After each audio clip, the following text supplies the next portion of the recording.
সদ্য বিধায়ক পদ থেকে ইস্তফা দিয়েছেন বরানগরের বিধায়ক তাপস রায়। এই মুহূর্তে বউবাজারে তার বাড়িতে আমরা রয়েছি। তাপসদা, আজকে সকালেও তৃণমূলের শীর্ষ নেতৃত্ব ব্রাত্য বসু, রাজ্যের শিক্ষামন্ত্রী কুণাল ঘোষ এরা এলেন।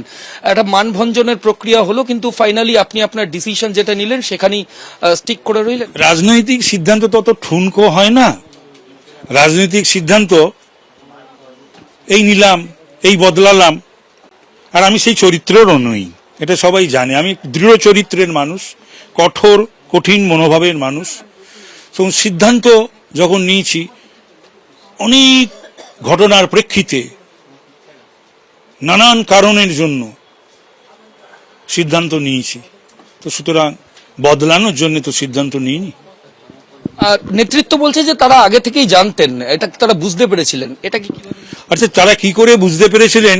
এই কথা যারা বলছেন বা যাদের বলাচ্ছেন, তারা আমাকে একবার ডেকে তো জিজ্ঞাসা করেননি যে আমি নাকি মাইন্ড মেকআপ করেছি, কেন করেছি?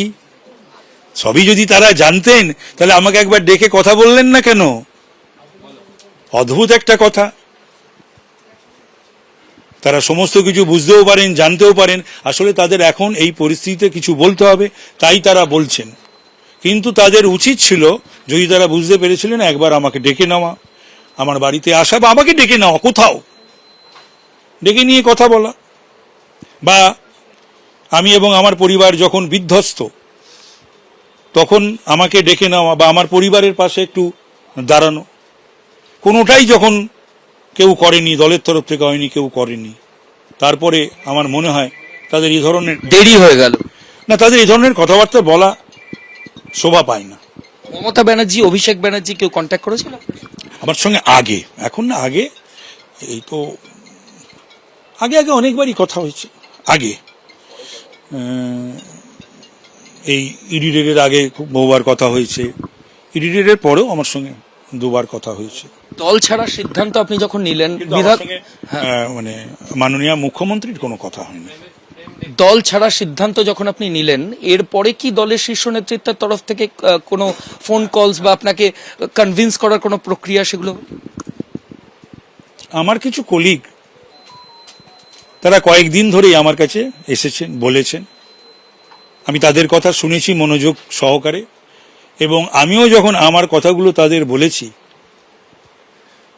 তারা তখন আর আমার এই বলা কথাগুলো ফেলতে পারেনি, এইটুকুনি বলবো আমি। আপনি 21শে ফেব্রুয়ারি শেষবার বরানগর বিধানসভায় গেছিলেন, আপনার ওখানে ভিজিবিলিটি ছিল, যে কোনো অনুষ্ঠানে আপনি যেতেন, থাকতেন, কিন্তু 21 তারিখের পর থেকে আপনি আর যাননি। তার এবং ওখানে একটা কর্মী সভা, মিউনিসিপ্যালিটি, সেখানেও আপনি বলে এসেছিলেন যে আপনি আর আসবেন না। আগে থেকে আপনি মনস্থির করে ফেলেছিলেন, আজকে সিদ্ধান্তটা ফাইনালি জানালেন? মনস্থির তো অনেকদিন আগেই করতে হয়েছে, করেছি।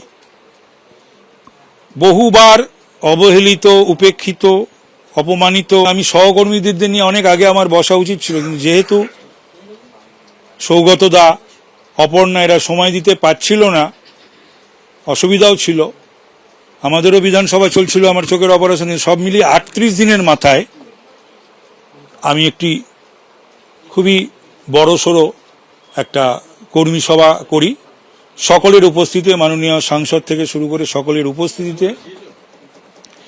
আমি আমার যা কথা বলি এবং প্রত্যেককে অ্যালাউ করি তাদের কথা বলতে, তারপর সামাপ করি এবং তাদের এটাও বলে দিয়ে আসি যে আমি এরপর থেকে আসব না, এবং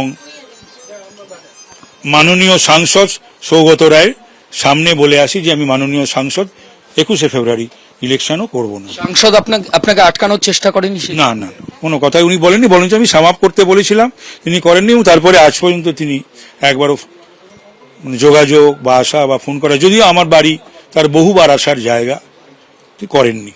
একটা লাস্ট কোয়েশ্চেন তাপসদা, যদিও আপনি এখনো মুখ খোলেননি এটা নিয়ে, বিজেপি বলছে যে আপনি বিজেপিতে জয়েন করতে পারেন, উত্তর কলকাতায় আপনি প্রার্থী হতে পারেন। সুদীপ বন্দ্যোপাধ্যায়, যার বিরুদ্ধে আপনার দীর্ঘদিনের ক্ষোভ, সেই সুদীপ ব্যানার্জির এগেনস্টে আপনি সামনে লোকসভা ভোটে দাঁড়াতে পারেন, এটা কি সত্যি? এগুলো যারা বলছেন তারাই একমাত্র এই বিষয়ে বলতে পারবেন, আমি তো এই বিষয়ে বলার কেউ নই।